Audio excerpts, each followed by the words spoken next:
안녕하십니까. 오늘은 5월 7일 새벽에 있었던 챔피언스 리그 4강 2차전 인테르와 바르셀로나의 경기에 대하여 말씀드리겠습니다. 이번 경기는 극적인 드라마가 있었던 경기였습니다. 인테르가 후반 추가 시간에 극적으로 동점골을 성공시키며 연장전까지 끌고 왔던 경기입니다. 1차전 바르셀로나 홈에서 인테르는 3대3 무승부로 이곳 산시로로 경기를 이끌고 왔습니다. 이 경기에서 둠프리스의 엄청난 활약으로 기대 이상의 성과를 보여줬던 인테르인 만큼 이번 산시로에서의 2차전은 더욱더 신중하고 본인들이 잘하는 축구를 보여주었던 경기였습니다. 인테르는 1차전과 동일한 선발 라인업을 가져가며 이번 경기를 시작하였습니다. 이전 라우타로 마르티네즈가 부상으로 이탈하며 출전이 불확실했으나 다행히 폼을 끌어올려 선발 라인업에 포함되었습니다. 그리고 1차전에 엄청난 활약을 보여준 둠프리스도 이전 경기에서 로테이션을 받아 더욱더 체력적으로 완벽한 상태로 출전하였습니다. 반면 바르셀로나는 상황이 좋지 못하였습니다. 1차전 쿤데가 부상으로 이탈하여 에릭 가르시아가 오른쪽 풀백으로 나오게 되었고 발데가 부상으로 빠지게 되어 이번 경기 발데 대신 제라르 마르틴이 나오게 되었습니다. 하지만 1차전에서 제라르 마르틴은 매우 안 좋은 모습을 보여주어 이번 경기에서도 불안감을 갖게 하였습니다. 그나마 다행인 점은 레반도프스키가 벤치로 돌아와 후반전에 공격적으로 변화가 필요한 시점에 도움을 줄 수 있는 상황이 되었습니다. 이날 바르셀로나는 1차전과 동일하게 매우 높은 수비 라인을 보여주며 상대팀 진영에서부터 강한 압박으로 인테리를 괴롭혔습니다. 특히 1차전부터 엄청난 활약을 보여준 라민 야말에게 계속해서 공을 전달하여 돌파를 시도하게 했으며 만약 돌파가 성공되지 않더라도 라민 야말에게 더블팀이 붙어 그에 따른 빈 공간을 활용할 수 있도록 공격을 이끌었습니다. 하지만 인테르의 수비가 1차전보다 더욱더 라민 야말에게 정응한 모습을 보여주며 비교적 1차전보단 쉽게 수비를 해냈습니다. 인테르는 최후방에서 수비가 성공한 즉시 전방의 티람에게 롱패스를 전달하여 경합을 하도록 하였습니다. 이 경합에서 승리하거나 공이 티람이 아닌 인테르 선수에게 떨어지기만 하면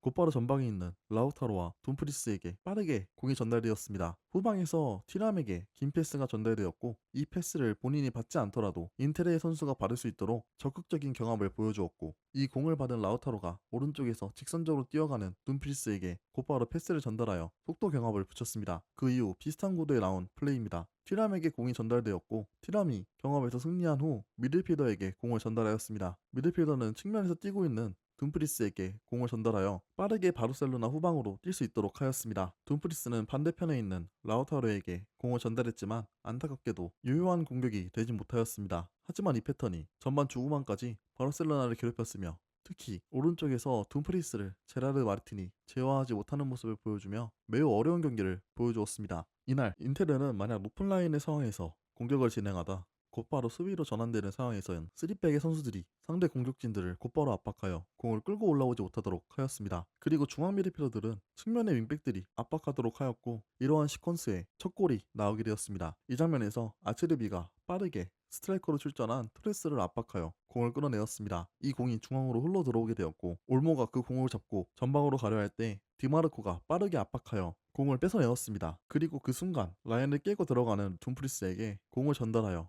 선제골이 나오게 되었습니다. 이처럼 높은 라인에서 공을 뺏겨 빠르게 수비 전환이 되는 경우 3백의 선수들이 강하게 압박하여 수비 전환이 아닌 공격으로 바로 전환하는 모습을 보여주며 좋은 결과를 만들어냈던 인테르입니다. 두 번째 추가골은 PK로 나오게 되었는데 이 장면에서도 이전 골과 흡사한 장면에서 PK가 나오게 되었습니다. 제라르 마르틴이 공을 받는 순간 안일한 터치를 하게 되었고 그 순간 둠프리스가 빠르게 압박하여 공을 중앙에 있는 미드필더에게 전달하게 되었습니다. 중앙에 있었던 미키탈리안이 빠르게 라우타로에게 패스를 전달하였고 이 상황에서 쿠바라시의 태클이 공에 닿지 못하면서 PK가 나오게 되었습니다. 이처럼 인테르는 전반전에 많은 기회를 잡지 못했지만 그 기회들을 유효한 공격으로 이끌며 바르셀로나를 힘들게 하였습니다. 그 결과로 전반전에만 두 골을 성공시키며 두 골차 리드를 갖고 오는 결과를 가져오게 되었습니다. 이날 전반전에 바르셀로나에게 가장 위험한 공간이었던 곳은 제라르 마르틴이 맡고 있었던 왼쪽 공간이었습니다. 전반전에서 둠프리스의 전진과 침투를 전혀 막지 못하며 수비적으로 매우 미숙한 모습을 보여주었고 스피드나 경합에서 모두 패배하며 전반전 최악의 모습을 보여주었습니다. 이전 1차전과 동일하게 후반전 이후 제라르 마르틴을 빼고 수비진의 변화를 줄 것으로 예상될 만큼 마르틴의 활약은 매우 좋지 못하였습니다. 하지만 후반전 변수를 만들며 팀의 추격골과 동점골을 만든 건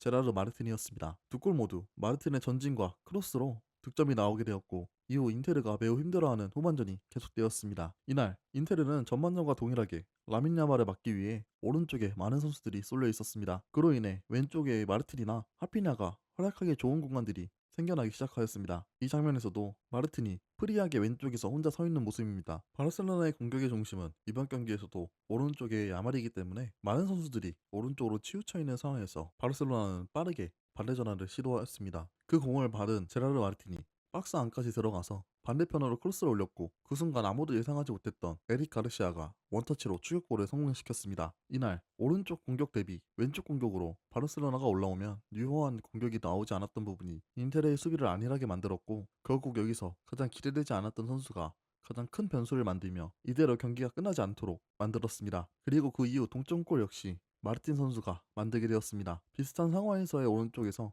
선수들이 쏠리게 되었고 그 순간 마크맨이 없었던 마르틴에게 더 조용히 패스를 전달하였습니다. 그 이후 빠르게 공을 인테르 박스 안으로 넣게 되었고 그 공을 헤딩으로 올모가 성공시키며 동점골을 만들었던 바르셀로나입니다. 계속해서 흐름이 넘어가자 동점골까지 허용하며 기세가 흔들리기 시작하였고 체력적으로도 매우 어려운 시간대에 동점골을 내주게 되어 힘든 상황에서 다시 득점을 해야 하는 상황에 놓인 인테르였습니다. 그리고 계속해서 바르셀로나는 오른쪽에서 상대의 압박을 끌어내고 빠르게 왼쪽으로 전환하여 공격을 시도하였는데 역전골마저도 이러한 패턴에 나오게 되었습니다. 오른쪽에서 공이 계속 돌자 하피네가 순간 둠프리스와 다르미안 사이로 들어오게 되었고 이 순간 페드리가 패스를 전달하여 인테르는 매우 위험한 상황에 놓이게 되었습니다. 첫 번째 킥은 존버가 막았지만 그 공이 다시 하피네에게 떨어지게 되었고 재차 슈팅을 가져가 역전골을 만들며 이번 챔피언스리그 결승전에 올라가기 위한 마지막 발판을 놓게 되었습니다. 후반전은 바르셀로나가 인테르를 지배했다고 봐도 될 정도로 모든 면에서 우위를 점했던 바르셀로나였습니다. 이 흐름을 깨기 위한 교체 카드도 인테르는 매우 아쉬운 상황이기 때문에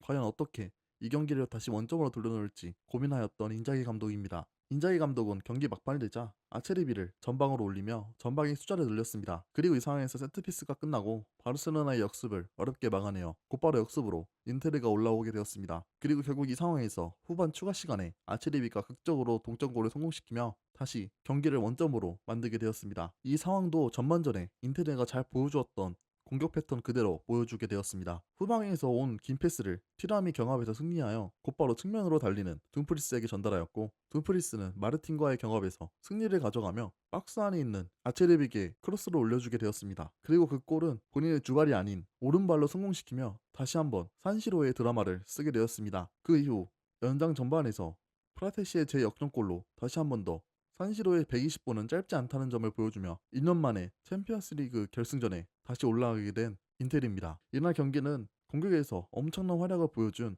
둠프리스도 잘해주었지만 완벽한 득점 장면을 막아준 얀존모의 활약도 매우 훌륭하였습니다. 무려 한 골 가까이를 막아내며 7차례의 선방을 보여준 얀존모이며 3번의 실점이 있었지만 그 실점보다 많은 득점 찬스를 막아내준 얀존모입니다. 인테르는 이번 시즌도 우승 레이스에 참가하며 세리아에서 엄청난 모습을 보여주었습니다. 특히 시모네 인자기 감독의 전술은 현재 유럽 축구에서도 최상단에 올라갈 수 있을 정도로 완성도 있는 축구를 선보이며 자국 리그뿐만 아니라 챔피언스 리그에서도 엄청난 모습을 보여주었습니다. 하지만 인텔의 스쿼드 뎁스는 매우 얇았고 주전 선수들의 나이가 매우 높기 때문에 시즌 후반이 되면서 체력적으로 지친 모습을 자주 보여주었습니다. 결국 리그에서 나폴리에게 선두를 내주며 기세가 꺾이는 타이밍에 챔피언스 리그 4강에서 바르셀로나를 만났던 인텔입니다. 매우 많은 사람들이 바르셀로나의 우위를 점쳤지만 인테르는 노장 선수들의 노련함과 2년 전 결승에 올라간 경험으로 재역전골을 성공시키며 다시 한번 챔피언스리그 결승전에 오른 인테르입니다. 이 경기는 매우 재밌었고 양팀 모두 패배가 아쉬운 만큼 훌륭한 경기를 보여주었습니다. 이번 시즌 챔피언스리그 경기 중 가장 재밌고 흥미진진한 경기가 아니었나 싶습니다. 오늘 영상은 여기까지입니다. 시청해주셔서 감사드리며